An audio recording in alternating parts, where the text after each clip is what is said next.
नमस्कार, जय हिंद। आप सभी का स्वागत है। साइंस एंड टेक्नोलॉजी के 3 क्वेश्चन डायरेक्ट और कहीं न कहीं इनडायरेक्ट रिलेशन काफ़ी और क्वेश्चन से भी देखने को मिला है। आइए जल्दी से एक बार समझ लेते हैं कि क्वेश्चन क्या थे और हम जानबूझकर ये सेशन इसलिए कर रहे हैं इन दिस फॉर्मेट बिकॉज़ कैसा एस्पिरेंट का दिमाग उस समय चल रहा होगा, लगभग वैसा ही आंसर निकालने की कोशिश भी की जाए। घर में बैठ के सारा कुछ पढ़कर आंसर देने में I feel that that would be good when you get some model answers some time later. वो मॉडल आंसर पढ़ सकता है सब कोई, पर एक क्वेश्चन मेरे सामने रैंडमली आ रहा है, तो जितना मेरे पास ज्ञान है, जितना आपने संजोया है, उससे कैसे आंसर निकालना, let's try to understand. So let's start the session. I know you are going to be the tomorrow's topper, so your photographs we would be needing very soon, तो तैयार रखिएगा। इसके साथ ही आपको बता दें we are having some offers running by, और इन सब ऑफर्स को आप ले सकते हैं अगर आप हमसे जुड़ना चाहते हैं। सीएमसी कोड पर आपको लाभ मिलता है।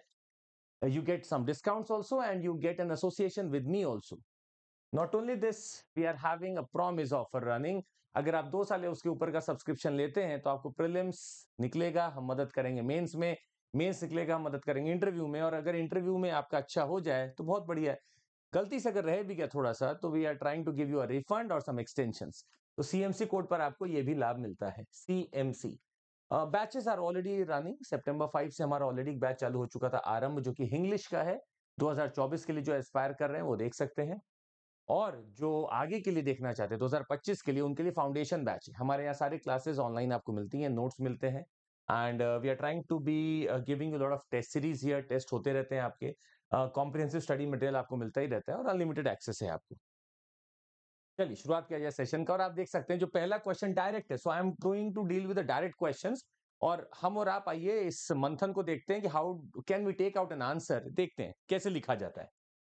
Introduce the concept of artificial intelligence, part 1 of the question. देखिए आप एस्पिरेंट के तौर पे क्वेश्चन पढ़ रहे हैं, प्रेशर बना हुआ एग्जामिनेशन हॉल में। आपसे पहला पूछा, introduce the concept of AI, how does AI help clinical diagnosis. So this is the second part of the question. This becomes part 1, this becomes part 2। Do you perceive मतलब आपको अपना opinion देना है, any threat to privacy of the individual in the use of AI in the health care. बढ़िया। अब इस question का starting देखिएगा, introduce the concept of artificial intelligence. So they want me directly to start with what actually you know about artificial intelligence. आपको क्या लगता है, आपको क्या करना है? Introduce the concept of AI. आपको डेफिनेशन अगर नहीं भी याद हो तो थोड़ा बहुत हो सकता है चलेगा, बट यहां आपसे डेफिनेशन नहीं पूछ रहा, बोला introduce the concept of AI. So they want to understand, do you know the concept of AI और not. So that's a very easy part. If I say my introduction would be a very small, maybe a contextual thing now, that in this whole changing dynamic of the world today, AI is there to help us in a lot of things. Also there are some perceived issues with it, and there are some way forwards due to it. तो हम एक काम करेंगे, चूंकि हमें इस पूरे question में कोई एक कॉन्टेक्स्ट नहीं दिख रहा है, पर हमें एआई एज अ कॉन्टेक्स्ट पता है, हमारा क्वेश्चन कोई एक फोकस नहीं है। ये डायग्नोसिस के बारे में भी बात करा, हेल्थ केयर की क्लिनिकल डायग्नोसिस पे फोकस्ड है, पहले एआई पूछा, तो हम क्या करेंगे, that that AI has a broad has a broad scope, has a broad scope ranging from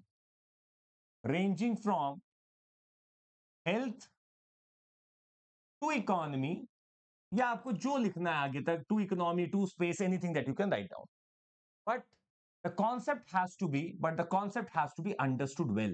See, what I'm doing is I'm trying to put the examiner that, see, I'm not only talking about something else here, I'm introducing the topic now, but the need of but one has to understand what the concept of AI, but the concept of AI has to be digested well, has to be digested well. So this is something that will come impromptu or on the spot. बैठ के घर देख के तो definition हर कोई लिख सकता है ना। आपको क्या सोचना था वहां पे कि मेरा AI can help us in the ranges of things from health to economy, and hence its concept has to be digested well. Now what is the concept, you let them know. Now what is the concept, here comes your answer. Now this part answer, your introduction has started, now your answer for paragraph 1 in your imagination or in your visualization should be that, okay, AI, artificial intelligence, is something when we try to give the powers to the computers or the machines using some algorithms and data processing capability so that they can mimic human beings. They can mimic human beings. That is artificial intelligence. So when you are inducing intelligence into machines via algorithms and data processing capabilities, that brings me my artificial intelligence concept. So the first part of the question is introduce the concept of AI. I have tried to introduce this concept. Now, I will not stop here. I'll put some more words here. It involves data analysis. It involves data analysis, neural networks. Now, this is something that you have to put in because you have to let the examiner understand. Yeah, I know the basic of it. Neural network, etc. Neural networks, etc., etc. Now, whatever you think you can recall at that point of time, you could have written it. So, apna fairly done now. Till this part we have fairly done. Let's see the second part. How does the AI help clinical diagnosis? You don't have to be a science and technology expert here to answer this question. It asks you, how does AI help clinical diagnosis? So my second part of the question would be, that AI has actually helped a lot of things as it has entered the clinical diagnosis field. How? Let us understand diagnosis. Please see how diagnosis is going to happen. Please understand. Number one, you could have written the the the the early diagnosis of diseases like cancer, Alzheimer, etc. So maybe the human eyes may not be able to process such big data, such big tests, but AI can help because it has got a great data processing capacity. So it can help. वो मदद कर सकता है Alzheimer को early detection में, cancer के early detection में, TB के अर्ली डिटेक्शन में, पहला। दूसरा, देखिए क्लिनिकल डायग्नोसिस है। Second, the tests and the reports can be refined well and looked into well, can be refined well and can be prognosed well or maybe studied well, can be prognosed well or studied well. अच्छे से पढ़ा जा सकता है और test और report देखा जा सकता है। इतना ही नहीं, third, they can also understand. See, I have to talk about clinical diagnosis. So they are better at understanding genetic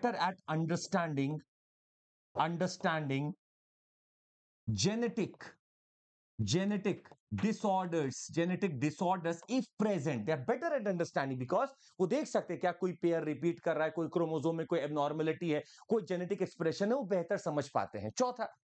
चौथा ये भी हो सकता है कि इससे मुझे साफ तरीके से प्रिसिजन डायग्नोसिस मेरा हो and hence my precision treatment. मेरा खुद का प्रिसिजन ट्रीटमेंट का मतलब है मैं किसी एक रोल को ही या एक मॉडल को ही, एक प्रोटोकॉल को ही फॉलो नहीं करूंगा। मेरे लिए खुद का अपना बनाया हुआ, मेरे जो शरीर को सूट करे वैसा एक सिस्टम हो सकता है। तो AI can help us in clinical diagnosis and help also talk about how it is to be having a precision diagnosis and precision treatment. So it is for you. They are going to identify it for you. तो ये clinical diagnosis में सारी चीजें हो सकते हैं। फिलहाल हम आपको एक एग्जांपल देना चाहेंगे। आजकल आप जब डॉक्टर्स को विजिट करते हैं तो बहुत सारे डॉक्टर्स आप देखेंगे, दे हैव केप्ट लाइक, खास करके कैंसर्स के डॉक्टर अगर आप देखेंगे, if you visit an oncology department, तो आपसे पूरा हिस्ट्री पूछेंगे, सब कुछ जानना चाहेंगे। Now there is a system that is fed into this computer and when you give everything they give a sort of prescription. वो एक प्रिस्क्रिप्शन देता है। अब ये डॉक्टर को मदद करता है समझने में कि अच्छा देखो ये प्रिस्क्राइब चीजें हैं। डॉक्टर का अपना लिमिट होगा, वो कितना केस लॉ याद रखेगा, या sorry not case law but कितना केसेस याद रखेगा ऑफ मेडिकल। बट अगर उसके पास रेंज आ गया, एआई ने पढ़कर उसको भेज दिया कि देखो ये 2-3 बड़ा इंपॉर्टेंट केस है, इससे पर्टेन कर रहा है, तो उसको सहूलियत होगी। तो what it can also help is no, it can understand sort of early जो हम बोलते हैं कि जल्दी से ट्रीट करना है, तो अर्ली ट्रीटमेंट भी चालू हो सकता है आपका। अगर वो हमें जल्दी से पता चल जाए तो अर्ली ट्रीटमेंट भी हो सकता है। तो ये क्लिनिकल डायग्नोसिस का बढ़िया एग्जांपल है। और एआई तो आजकल मशीन्स में फिट किया जाता है। The AI machines that can test accordingly, even those areas which maybe the doctor's eyes may not check, even the machine's normal could not have checked it, but an AI machine could have actually done this test accordingly and well defined.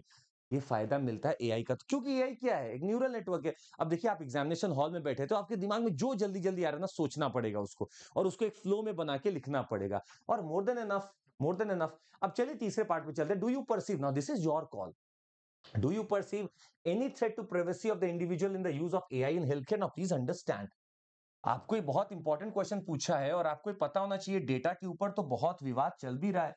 लोग जो समझ पा रहे हैं कि विवाद कितना है, समझिएगा गंभीरता से। I want to answer the part 3 of the question, and I might say that AI क्या है? Data processing, it requires humongous data.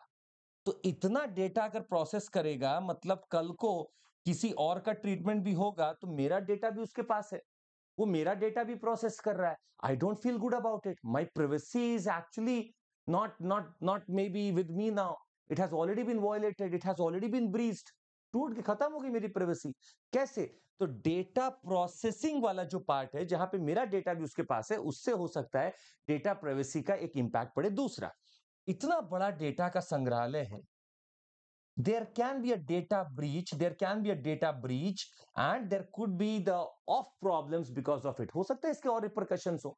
Data breach हो गया मेरा, अगर मुझे कोई एक्स चीज है, अब मैं सबको पता चल जाए या किसी के थ्रू पता चल जाए कि इसको एक्स चीज है, तो मेरा तो डेटा ब्रीच हो सकता है, डेटा प्राइवेसी मेरा खत्म हो चुका है। तीसरा, हो सकता है my selling of data, my selling of data to anyone. हो सकता है उन्होंने किसी, इतना डेटा, चूंकि देखिए एआई का मतलब है सारा कुछ डेटा पे काम हो रहा है, वो इतना डेटा है, कभी ये डेटा अगर किसी को सेल कर दिया गया तो पता चला मेरे पास किसी ऐसे ऐसे कंपनियों का फोन आ रहा है कि सर मैं आपका ट्रीटमेंट तुरंत कर दूंगा, आप कल ही ठीक हो जाओगे, तो I don't like my data to be there with such companies. ये सब भी बात है। और ऐसी जगह पे जहां पे ऑलरेडी अभी डेटा प्रोटेक्शन एक्ट, आप समझ रहे, बात चली रही है, काफी उसमें कुछ आया भी है, ऐसी जगह में वाकई में हम लोग को ये सब चर्चा करनी चाहिए थी। तो ठीक है, do you perceive any threat? Yes, I perceive that unless and until the data security exists in a country in a foolproof manner, मेरा डेटा ब्रीच हो सकता है मेरा डेटा प्रोसेसिंग समय मेरा डेटा स्टोर किया गया विदाउट माई अनुमति, विदाउट माई परमिशन, हो सकता है मेरा डेटा बेचा जा रहा हो, selling of my data, so that is something. और ये डेटा बस आपका नाम वाम नहीं है, क्योंकि आप मेडिकल थिंग में तो your everything would be recorded there, वो सब हो सकता है आगे चला जाए। तो ये बहुत बड़ी बात यहाँ पे निकल के आ रही है। तो इससे हम अपना पार्ट 3 भी खत्म करते हैं। अब लास्ट में आपको एक कंक्लूजन भी देना होगा। कंक्लूजन क्या? देखिए, क्वेश्चन फोकस कर रहा है एआई पे, क्लिनिकल डायग्नोसिस पे और डेटा पे, तो आपके पास तीनों का मिश्रण आ गया। AI is a wonderful thing, AI अच्छा है, बट देयर इज, अब आप देखेंगे आज से 3 महीना पहले आईसीएमआर की, Indian council of medical research की एक रिपोर्ट आई थी, या एक उनका ओपिनियन आया था। अब जो करंट अफेयर से टच में वो इसको कर सकता है। आईसीएमआर ने बोला था कि we totally understand that there are some ethical problems with using the AI. So unless and until we solve the ethical problems, we cannot just keep on collecting the data, do the processing। तो एक सबसे बड़ी बात है यहाँ पे कि yes, AI को क्लिनिकल डायग्नोसिस में यूज तो करना चाहिए, बट उसके लिए हमें सबसे पहले डेटा सेफ्टी और सिक्योरिटी चाहिए, डेटा सेफ्टी एंड सिक्योरिटी चाहिए। पर yes, AI is a very positive thing, must be used in clinical diagnosis and prognosis. तो this would be my answer that time, और मुझे इसको 7.5 मिनट में लिखना है। अभी हमारी क्लास हो रही है, सेशन हो रहा है, तो शायद ये स्ट्रेच करेगा, पर नॉर्मली हमें इसको 7 से 7.5 मिनट में लिख देना था। मेरे पास कॉन्टेक्स्ट है, मेरे पास कंक्लूजन बना हुआ है, और कंक्लूजन कॉन्टेक्स्ट मैंने क्वेश्चन से ही निकाल लिया, और ये सारी चीजें बीच में हो गई। और इसमें कुछ बहुत रटाफिकेशन वाला चीज नहीं था जो मुझे रटना पड़ेगा, बिना रटे भी हो सकता है, that could be done here. तो उम्मीद है आपको ये पार्ट तो क्लियर हो गया होगा, you have understood this part. चलिए अगला क्वेश्चन देखते हैं, थोड़ा आप साथ बनाए रखिए, देखते हैं। एस्पिरेंट की तरह सोच लीजिए, आप एग्जामिनेशन हॉल में बैठे हैं, इस समय पेपर दे रहे हैं। Discuss several ways in which micro organisms can help in meeting the current fuel shortage. बढ़िया। अब मैं एस्पिरेंट होके वहां बैठा था और मैंने क्वेश्चन पढ़ा, मेरे दिमाग में कॉन्टेक्स्ट तो आ गया, व्हाट इज कॉन्टेक्स्ट, और कॉन्टेक्स्ट ही मेरा इंट्रोडक्शन होगा, कॉन्टेक्स्ट ही मेरा इंट्रोडक्शन होगा। तो इंट्रोडक्शन मुझे क्या दिख गया कि there are certain reports that tell that the fuel demand is going to rise. ये तो अभी की बात कर रहा है, मुझे तो ये भी पता है कि fuel demand is bound to rise. मेरा कॉन्टेक्स्ट मुझे मिल गया that since according to various reports, you name any report, you talk about Niti Ayog, you can talk about World Energy Report, any such thing, and they would let you know कि हाँ energy का demand and that too even the fuel they are going to increase. So my introduction would be that indeed alternative ways are required to meet the demand of fuel, as also put by Niti Aayog or the energy report, that the fuel consumption or the fuel demand or the fuel consumption is bound to increase.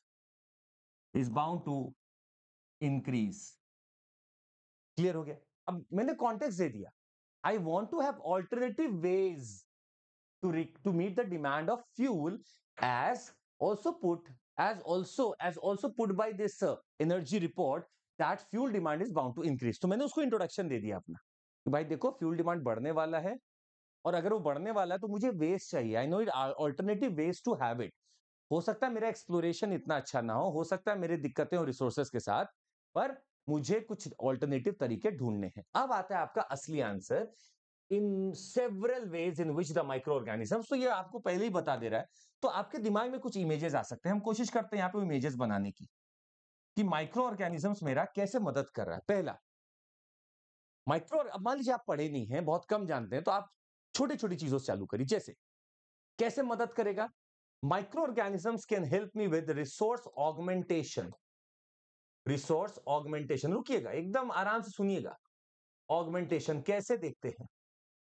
कुछ मेरे micro organisms है, कुछ मेरे microbes हैं जो मदद करते हैं कि मेरे पास कोई रिजर्व है, उस रिजर्व में बहुत कम तेल बचा है. whatever reserves are there, it has less of fuel. तो मैं अपने माइक्रो ऑर्गेनिजम्स की मदद से उस फ्यूल को कोशिश करता हूं थोड़ा सा एक्सट्रैक्ट करने का, बाहर निकालने का. क्योंकि हो सकता है वो कमर्शियल एक्सप्लोरेशन में ना आ पा रहा हो, तो मैं माइक्रो ऑर्गेनिजम्स का यूज करता हूं रिसोर्स ऑगमेंटेशन से, कि जहां रिजर्व में लेस फ्यूल है वहां से मैं कोशिश कर सकूं कि वहां से अच्छा खासा फ्यूल निकल सके. आवाज शायद कुछ और भी आ रही है, लेट्स सी. तो रिजर्व आपका और बढ़िया सा जो उसमें खत्म हो रहा है, उसमें से भी मैं एक्सट्रैक्ट कर रहा हूं, लास्ट बूंद तक निकाल दे रहा हूं. एक ये हो सकता है. दूसरा है रिसोर्स. अगर आपको करंट फ्यूल का शॉर्टेज, आप सोच रहे एग्जामिनेशन हॉल में सोच रहे, आपने बोला एक ऑगमेंटेशन है. दूसरा है मैं रिसोर्स करेक्शन कर सकता हूं. रिसोर्स करेक्शन मतलब हो सकता है मेरे फ्यूल में इंप्यूरिटीज हो, और ये माइक्रो ऑर्गेनिज्म उन इंप्यूरिटीज को हटा सकती है. आप देखिए, आपको हो सकता है एग्जैक्टली नाम नहीं पता होगा, और हमें रटना भी नहीं, हम जान भाई बायोमिथनेशन कितना दिन आप याद रख पाएंगे? और ये इस एग्जाम में यही क्वेश्चन आएगा, किसको पता था? कोई सपना तो नहीं देखता है. तो अब आपको अपने लॉजिक पे काम करना है. लॉजिक क्या है? Resource correction. देखिए, हमें अगर थीम तैयार है, हमारी थीम के अंतर्गत हम लोग बहुत कुछ कर सकते हैं. मेरा माइक्रो ऑर्गेनिज्म बहुत चीजों में मदद करता है. रिसोर्स करेक्शन जैसे कि फ्यूल इंप्योरिटीज आपकी हटाने में मदद करता है, आपका फ्यूल करेक्शन में मदद करता है. और देखते हैं, this also helps in resource addition. देखिए, आपने कुछ नहीं किया, आप बस वर्ड्स के साथ अभी खेल रहे. Augmentation, correction, and then you went into resource addition. अब रिसोर्स एडिशन कैसे होगा समझिएगा. आप अगर थोड़ा बहुत अब जानते होंगे, जैसे मान लीजिए थर्ड जनरेशन बायोफ्यूल है. ये आप लोग नॉर्मली भी सुने होंगे. That is actually because of your micro algae. तो अगर मेरे पास फ्यूल का कमी है, तो मैं तो बायोफ्यूल की भी बात कर सकता हूं ना. पूछा है कि can help in meeting the current fuel shortage, मैं लिखूंगा biofuel helps in biofuel development of a new way of biofuel that can be added to my conventional source of the fuel.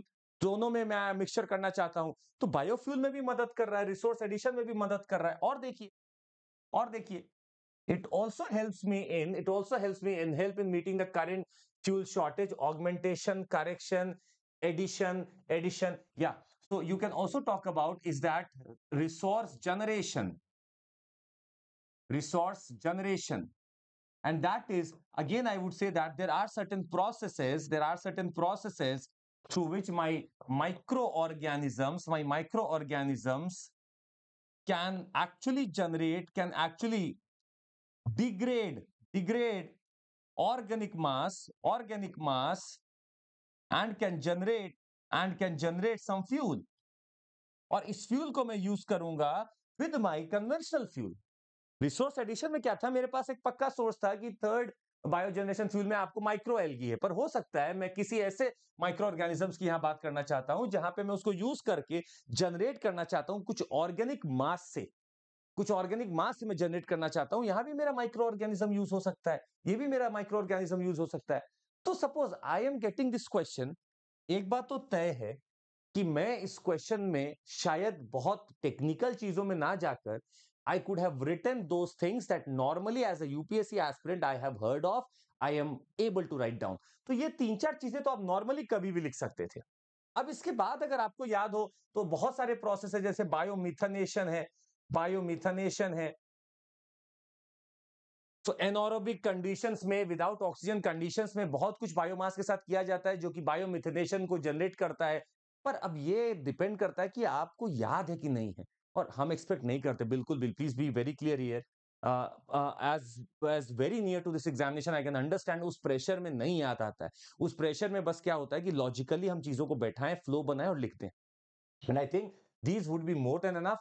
Then I would say in my conclusion, हम एक conclusion देंगे इस question का, और conclusion में हम लिखना चाहेंगे उसमें कि देखिए, this is yes, so we can say that yes, microorganisms can be harnessed to actually meet the current fuel demand. Also, I would like maybe to write down about green hydrogen and such other fuels may generate in the future, क्योंकि मुझे अब इस question में अपना vision दिखाना है। तो what I do is I am shifting towards my renewable source of energy, I am shifting towards something which has a lower emission thing, so my microorganisms can be a game changer when I want to shift towards something which is having less of emissions। तो मेरा green hydrogen और मेरा कुछ और fuel होंगे जो शायद ये माइक्रो ऑर्गेनिजम्स की वजह में आएंगे, जिनके एमिशंस कम होंगे, whose emissions would be less। अपने आप बनाइए क्वेश्चन का आंसर, आ गया, बन गया, मेरा पैटर्न भी बन गया और मेरा आंसर भी आ गया। मैंने एक डायग्राम बना के भी दिखाने की कोशिश की उसमें। Done, my job is done now. Let's move to the third question, very direct. हाँ, अब देखिए ये क्वेश्चन है, what is the main task of, देखिए आप एग्जामिनेशन हॉल में बैठे, सब लोग फील करिए, you are an aspirant, you want to write down, time भी कम है, टाइम भाग रहा है, और 15 नंबर का क्वेश्चन ये वाला, अभी तक 10 नंबर के क्वेश्चन थे दो, ये 15 नंबर का क्वेश्चन है। देखिए, what is the main task of India's third moon mission which could not be achieved in its earlier mission? List the countries that have achieved। Now, पहला पार्ट क्या है, what is the main task of India's third moon mission which could not be achieved in its earlier mission? ठीक है, एक चीज समझ में आती है, मुझे डायरेक्टली बताना है इसको। व्हाट से चालू किया है, कमेंट फमेंट ये सब हटा चुके, डिस्कस, क्रिटिकली एनालाइज, कहानी खत्म। List the countries that have achieved this task, तो अब आपको पता होना चाहिए, तो फैक्चुअली हम लोग बहुत डिस्कस भी किए। Introduce the subsystems in the spacecraft, launched and explain the role of the virtual launch control center at the Vikram Sarabhai Space Center, which contributed to the successful launch from the Sirius। तीन part इस question में। पहला, क्या purpose है जो अभी तक achieve नहीं हुआ था। दूसरा, कंट्रीज, बहुत ही फैक्चुअल है। तीसरा, और भी फैक्चुअल है कि सब सिस्टम्स आपको बताने, सारे सब सिस्टम आपको याद नहीं होंगे, पर रंभा, एक दो तो आपको चेस्ट ऐसे ही याद हो सकता है, बाकी तो याद बहुत मुश्किल होगा, बट हाँ ये दो तीन तो आपको याद हो सकता था। चलिए अब देखते हैं कैसे हम लोग इसको आंसर करते। तो हम एक इंट्रोडक्शन देते, और इंट्रोडक्शन में हम ये देते कि that moon is not far now from earth और from India now as it is perceived, and in our zeal for extraplanetary efforts we have reached to moon that can boost our confidence for other such missions। तो एक मेरा introduction हो गया बड़ा ही visionary type का, क्योंकि अभी हमको इसमें कहानी बहुत सारी देनी थी, हमें टास्क भी बताना है, सब सिस्टम भी बताना है। तो मेरा पहला मकसद था that with moon with moon conquered with moon conquered, the other missions get a boost up, the other missions of space get a boost up, space get a boost up। बस इतना काफी है, space get a boost up। now अब आप लिखना चालू करिए, what is the main task of India's third moon mission। so main task अगर आप देखें तो हमारे पास था, we had a soft landing that had to be done, we had to prove our technology of soft landing, and that too in the polar area that no other country has done। It was around the south polar area where this landing had to be done or was done, and no other country has achieved this feat. Second, this also wanted us to understand what are the resources available there, and we also wanted to understand what actually is the geological history of the moon and how does it relate to the country, or maybe not the country but to the earth. So resources, क्या resources है वहां पे, क्या exist करता है, क्यों exist करता है, ये सब हम पढ़ने के लिए, ये हमारा जो मेन मिशन था वो इसीलिए था। हमने वहां सॉइल पढ़ी, हमने वहां ढूंढा कि उसमें क्या क्या है, हम वहां निकालने गए कि क्या क्या इसमें हमको मिल रहा है, हमको वाटर की तलाश थी कि फ्रोजन वाटर होगा, हम ये सब वहां पे ढूंढ रहे हैं। तो ये मेरा मेन टास्क था of the third moon mission which could not be achieved in its earlier mission. तो अर्लियर मिशन में चंद्रयान 2 था, तो लास्ट के फेज में आके वो थोड़ा सा बिखर गया अपने उससे, जो भी उसका ड्रिफ्ट था तो उसे ट्रैजेक्टरी से हट गया था, बट ये वहां पे लैंड किया और ये मेरा मेन टास्क था। List the countries that have achieved, तो ये आपको नॉर्मली पता है, ये फैक्ट वाला क्वेश्चन है, फैक्ट आपके पास है ही। This is US, Russia and China already achieved this. US, Russia and China has already achieved it. Now India has also achieved it. India has already achieved it now. तो ये आपकी countries हो गई। अब इसमें मुझे कुछ ज्यादा लिखना नहीं था, बस कुछ एक एक शब्द इसके बारे में मैं लिख देता। Introduce the subsystems. So this is something that was actually very factual and hence I am putting it through this. ये देखिए थोड़ा फैक्चुअल है, तो अगर याद होता तो बेहतर होता, नहीं याद होता तो आप क्या करते, थोड़ा बहुत इधर स्क्रिबलिंग करते। जैसे मानिए हमारे जैसा इंसान एक दो नाम तो याद रख सकता था, जैसे रंभा है, रंभा है। अब रंभा का हो सकता है बहुत कंफ्यूजन हो आपको किस लिए, तो मेरा बस दिमाग में एक होता है कि Rambha is for something big, talk maybe is talking about some radiation. हम ऐसा कोशिश करते हैं कि अच्छा Rambha is for radiation sort of thing. अब देखते हैं, पढ़ते हैं। To measure the near surface plasma ions and electrons density and its changes with time. ठीक है, मतलब I would not have said that कि ये शायद गलत हो जाता अगर हम ये लिखते, तो बट ठीक है, अगर हमें याद है तो हम लिख सकते थे it is for something for the surface plasma. So we had CHASTE. CHASTE is Chandra's surface thermophysical experiment. CHASTE is your Chandra's surface thermo physical experiment. So that the thermal properties of whatever is the lunar surface can be checked. हाँ, seismic activity check करने के लिए था। तो ये moon quake का news में काफी आता था कि मून पे भी क्वेक्स आ रहे हैं, तो मून क्वेक को देख के भी आप समझ सकते थे कोई सीस्मिक एक्टिविटी को भी पढ़ पा रहा होगा। नाम हो सकता है हमें याद ना हो, पर चेस्ट और रंभा तो हमें याद ही था। इल्सा हो सकता है कुछ को याद होगा, आपको याद भी नहीं था तो आप लिख सकते थे there is an instrument to measure the seismic activity. और देखते हैं alpha particle X ray spectrometer to determine the elemental composition. तो आपको मान लीजिए अगर नाम नहीं पता है ना, तो मैं लिख देता there is a something called spectrometer. Spectrometer का यूज किसमें होता है, ताकि हम देख सके कौन कौन सा एलिमेंट्स है, कौन कौन सा मिनरल्स वहां पे प्रेजेंट है, उसके हिसाब से मैं निकाल दूंगा। तो मैं एलिमेंट्स को देख सकता था। I want to try to see there what is actually there, is it there magnesium, aluminium, aluminium, silicon, क्या है वहां पे, तो इससे मुझे पता चल जाएगा। मेरे पास लिप्स है, लेजर इंड्यूस ब्रेकडाउन स्पेक्ट्रोस्कोप। अब देखिए ये सब नाम है जो कई बार याद नहीं होते, शेप आपको याद हो सकता है, स्पेक्ट्रोपोलैरीमीटर ऑफ हैबिटेबल प्लैनेट अर्थ। तो याद पूरा तो नहीं होगा, स्वाभाविक सी बात है, इसमें अच्छे अच्छे लोग को याद नहीं हो सकता, तो हम क्या आपसे उम्मीद करेंगे उस एग्जामिनेशन प्रेशर में। पर हाँ, एक बात तय है, रंभा, इल्सा या चेस्ट, अगर दो तीन भी मुझे याद है तो मैं I am striving hard to put my answer there. अगर तीन भी मुझे याद है तो इस क्वेश्चन में वो भी मेरे लिए बहुत बड़ा अचीवमेंट था। अगर मुझे इतना याद है कि वो क्या क्या कर सकते हैं, जैसे मुझे पता था सॉइल पढ़ना है, टेम्परेचर पढ़ना है, सिज्मिसिटी देखनी है, रेडिएशन चेक करना है, वहां का आयंस पढ़ना है, डेंसिटी पढ़नी है, तो मेरा 4-5 तो यही हो गया। अब इसके ऊपर जो आपको याद है वो आपका एड ऑन है, तो सिर्फ मुझे नाम अगर नहीं भी पता था और मुझे ये पता है कि वो क्या कर रहा है, my job was done there. So this is our strategy. तो कोशिश करिएगा, अगर रटना नहीं है हमको, देखिए आपको थोड़ी ना पता था कि चंद्रयान 3 इसी मुद्दे में आएगा, किसी को नहीं पता था। हाँ, पर चंद्रयान 3 इतना था कि हम लोग को ये जरूर पता था किसी ना किसी अवतार में आ सकता है, और अवतार इजी आया, कोई मुश्किल अवतार नहीं आया है।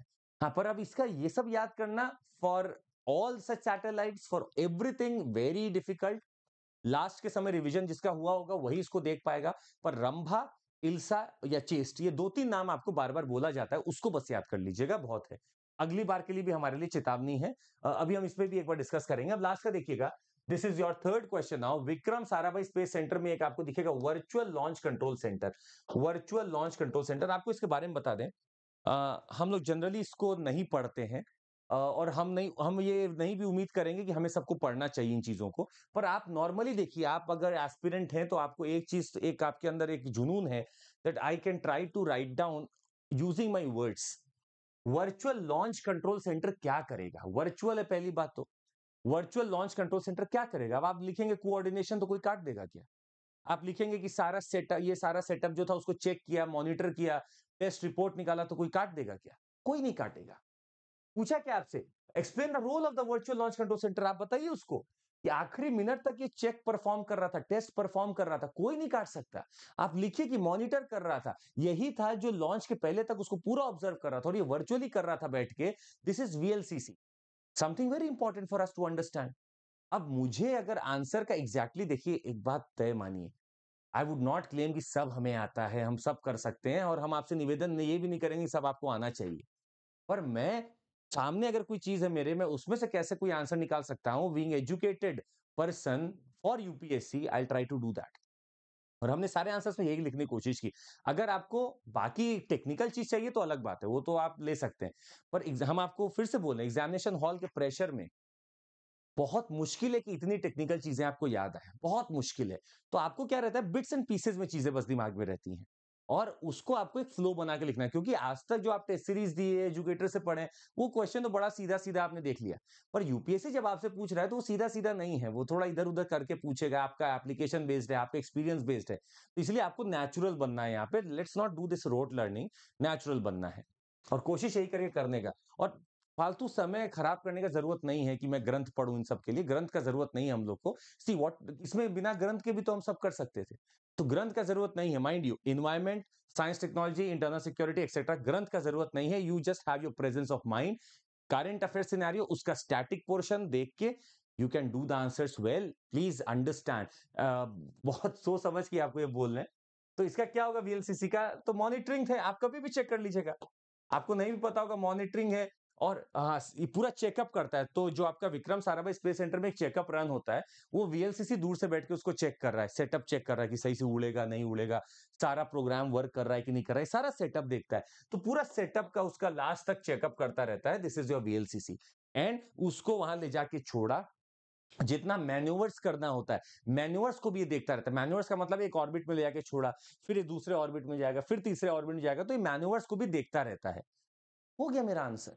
एंड नाउ द कंक्लूजन, मैंने चालू किससे किया था भाई? I am reaching to other things now, तो my conclusion would be, with such setups, with such acumen received, with such thing developed in our country, India is surely going to become a technical power, a space power in the times to come, and we are inching ahead with lot of missions that are to be launched. Chandrayaan 4 की बात हो रही है, Aditya mission जा चुका है, बहुत चीजें इसमें अब आप देख सकते हैं। अब ये आपका विजन दिखाता है। तो क्वेश्चन क्वेश्चन देकर घबराना नहीं, उसको हम लोग अटेम्प्ट करना है, दौड़ के उसको पकड़ के अटेम्प्ट करना है। तो यही कोशिश आपकी होनी चाहिए। चलेगा? तो that would be all from my side. उम्मीद है आपको समझ में आया होगा, और निवेदन है जो हमने सेशन में किया, एक बार फिर से देख लीजिएगा जो जो निवेदन हमने आपसे किया है।